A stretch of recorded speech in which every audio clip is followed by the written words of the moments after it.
மீன ராசி ஜென்ம சனி. சனி எந்தெந்த மாதிரி பாதிப்பெல்லாம் கொடுக்க போறாரு இந்த ஜென்ம சனியில? அடுத்து ஒரு 2.5 வருஷத்துக்கு உங்களுக்கு எப்படிலாம் இருக்க போகுது அப்படின்றத நம்ம பற்றி தெரிஞ்சுக்க போகிறோம். ஸோ இந்த சனி பயிற்சியானது நம்ம எப்படி பலன்கள் எடுக்க போகிறோம் அப்படின்னா, இந்த வாக்கிய பஞ்சாங்கத்தின் முறைப்படி தான் இந்த பலனை நம்ம எடுக்க போகிறோம். ஏன்னா வாக்கிய பஞ்சாங்கத்தின் முறைப்படி 2026 6ஆம் தேதி மார்ச் மாதம் இந்த சனி பயிற்சியானது வாக்கிய முறைப்படி நடக்க போகுது. ஸோ இந்த சனி பயிற்சியில் பார்த்தீங்கன்னா சனி பகவான் உங்களுக்கு ராசியின் மேலே வந்து அமர்ந்திருக்காருங்க. ராசியின் மேலே மட்டும் அமர்ந்தது இல்லாமல் உங்களுடைய ராசியில் இருக்க 3 நட்சத்திரங்களையும் பிடிச்சு வைக்க போறாரு. எப்படி பிடிக்க போறாரு அப்படின்னு பார்த்தீங்கன்னா, எல்லா வகையிலும் பிடிக்க போறாரு. உங்களை பிடிச்சு என்னென்ன அவருடைய தாக்கங்கள் இருக்கோ இது எல்லாத்தையும் உங்க 3 நட்சத்திரங்களும் கொடுக்க போறாரு. இந்த ராசியில பார்த்தீங்கன்னா பூரட்டாதி, உத்திரட்டாதி, ரேவதி. இந்த பூரட்டாதி, உத்திரட்டாதி, ரேவதி இந்த 3 நட்சத்திரத்துல பிறந்தவங்களுக்கும் சனி எந்த மாதிரி பாதிப்புகளை கொடுக்க போறாரு, எந்தெந்த மாதிரி விஷயங்களை நீங்க கேர்ஃபுல்லா இருக்கணும் அப்படின்றத நம்ம தெரிஞ்சுக்கலாம். வீடியோவை தொடர்ந்து பாருங்க. இன்னும் நீங்க ஃபோக்கஸ் ஆன்மீகம் சேனல்ல சப்ஸ்கிரைப் பண்ணாமலே பார்த்துருந்தீங்க அப்படின்னா மறக்காம சப்ஸ்கிரைப் பண்ணி வச்சுக்கோங்க. ஜோதிடம் பற்றிய நிறைய தகவல்கள் உங்களுக்கு தொடர்ந்து வந்துட்டே இருக்க போகுது. மீனராசி ஜென்ம சனியில் இருக்கீங்க. சனி வந்து உங்களுக்கு நன்மையை செய்வாரா இல்லை கெடுதலை செய்வாரா அப்படின்னு நம்ம சொல்கிறதுக்கு முன்னாடி முதல்ல சனிக்கு மொத்தம் 3 பார்வைகள் இருக்கு. உங்களுடைய ராசியில் இருக்கக்கூடிய சனி பகவானால் 3 வீடுகளை வந்து தன்னுடைய சிறப்பு பார்வையாக பார்க்க முடியும். அந்த வகையில் ராசியில் இருக்கக்கூடிய சனி பகவான் உங்களுடைய ராசிலேருந்து 3ஆம் வீட்டை பார்க்குறாரு, ராசியிலேருந்து 7ஆம் வீட்டை பார்க்குறாரு, ராசியிலேருந்து 10ஆம் வீட்டை பார்க்குறாரு. ஸோ 3ஆம் வீட்டை பார்க்குறாரு, 7ஆம் வீட்டை பார்க்குறாரு, 10ஆம் வீட்டை பார்க்குறாரு. ஸோ சனியோடைய 3 பார்வைகள். இதில் 3ஆம் வீடு அப்படின்றது என்னங்க? உங்களுடைய முயற்சி ஸ்தானம், உங்களுடைய தைரிய ஸ்தானம். லைஃப்பில் வந்து நீங்கள் எந்தெந்த மாதிரி விஷயங்களும் உங்கள் குறிக்கோள்லாம் இருக்கும், எந்தெந்த மாதிரி விஷயங்களை அடையணும்னு நீங்கள் நினைப்பீங்க, உங்களுடைய எண்ணங்கள் எப்படி இருக்கும், உங்கள் எண்ணங்கள் வந்து பலிக்குமா பலிக்காதா, இதை பற்றி எல்லாமே சொல்கிறது வந்து 3ஆம் வீடு. உங்களுடைய ராசியிலிருந்து 7ஆம் வீட்டை பார்க்குறாரு.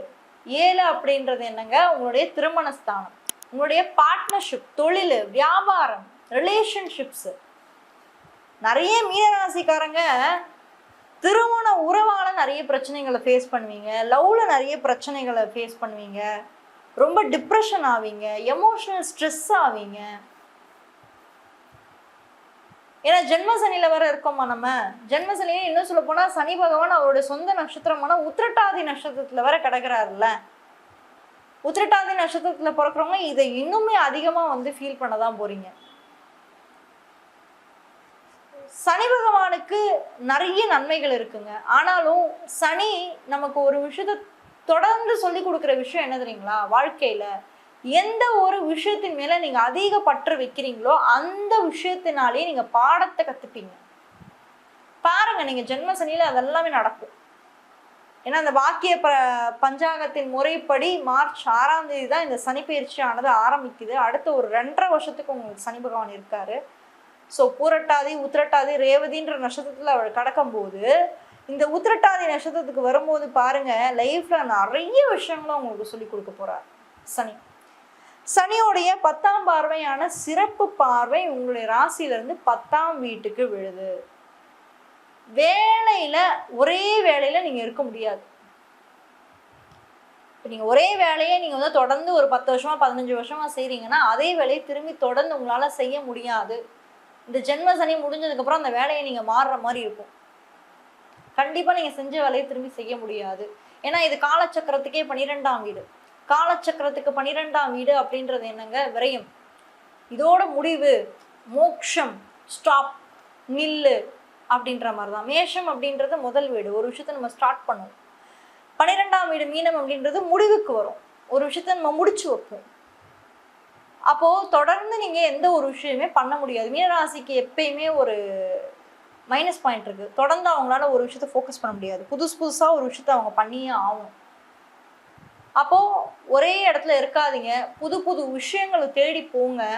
உங்களுக்கு மனசு நிம்மதி ஆகும். ஏன்னா ஒரே வீட்டில் ஒரே இடத்துலையோ ஒரே வீட்லையோ ஒரே இடத்த நீங்கள் பண்ணும்போது இல்லை ஒரே விஷயம் திரும்ப திரும்பி பண்ணும்போது மன அழுத்தத்துக்கு உங்களுக்கு வந்து உண்டாக்கி விடும்.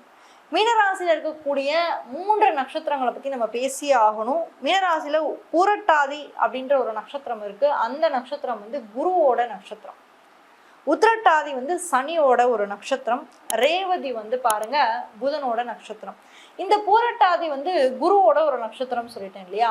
ஸோ சனி எந்த மாதிரி தாக்கங்களை வந்து இந்த நட்சத்திரத்துக்கு கொடுப்பாரு அப்படின்னு பார்த்தீங்கன்னா, கொஞ்சம் தூக்கத்தோட பிரச்சனைகள் உங்களுக்கு கொடுக்கலாம். ஸ்லீப் டிஸ்டர்பன்சஸை உங்களுக்கு கொடுக்கலாம்.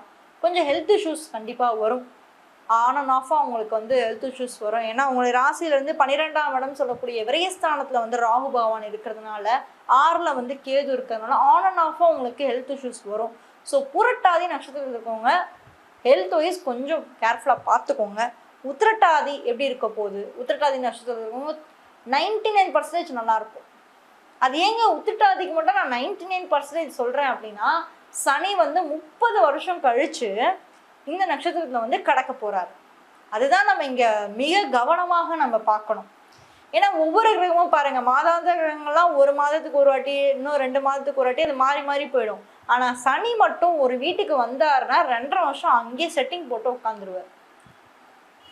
இப்போ இவர் 30 வருஷத்துக்கு கழிச்சு உத்திரட்டாதி நட்சத்திரத்துக்கு வர்றதுனால என்ன பண்ண போறாரு? உத்திரட்டாதியை கேட்டிங்கன்னா, நிறைய ஆன்மீக சிந்தனை கொடுப்பாரு, தனிமையை நிறைய கொடுப்பாரு.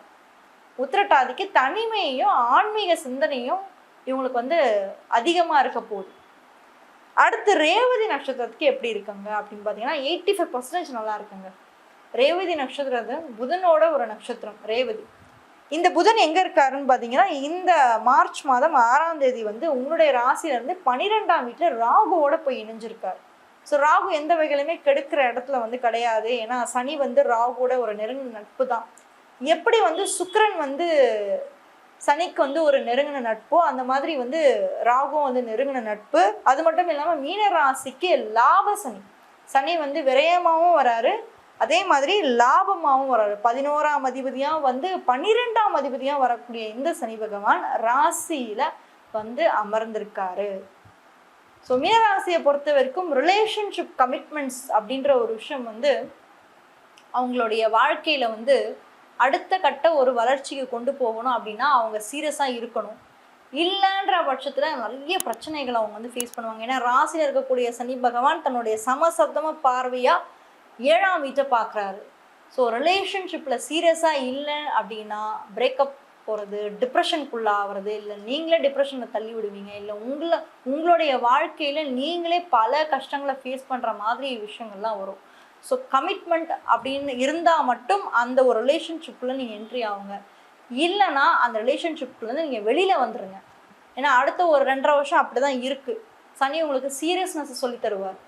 இன்னும் குறிப்பாக சொல்லணும்னா ரேவதி நட்சத்திரத்தில் பிறந்தவங்களுக்கு அந்த சீரியஸ்னஸை கண்டிப்பாக அவர் சொல்லி தருவார்.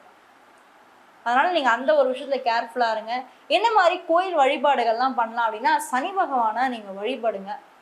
எள்ளு விளக்கு போடுங்க சனி பகவானுக்கு. சனிக்கிழமைகளில் நீங்கள் எள்ளு விளக்கு நீங்கள் போடுங்க. நாய்களுக்கு அதிகமாக நீங்கள் உணவு வைங்க. கால பைரவரை வழிபடுறது மட்டுமே உங்களுக்கு சிறப்பு வாய்ந்த பலன்களை கொடுக்கும். மொத்தத்தில் மீனராசிக்கு 7.5 சனியில் ஜென்ம சனியில் இருந்தாலும் கூட ஒரு சில ஹெல்த் இஷ்யூஸ் இருந்தாலும் சனி ஏதோ ஒரு வகையில் உங்களை காப்பாற்றுவார். ரிலேஷன்ஷிப்பில் மட்டும்தான் நீங்கள் கேர்ஃபுல்லாக இருக்கணும். மற்றபடி ஏதோ ஒரு வகையில் உங்களை காப்பாற்றி மேலே அப்படியே கூட்டிகிட்டு வந்துடுவார். கவலைப்பட வேண்டாங்க, நல்லாவே இருக்கும். தேங்க்யூ.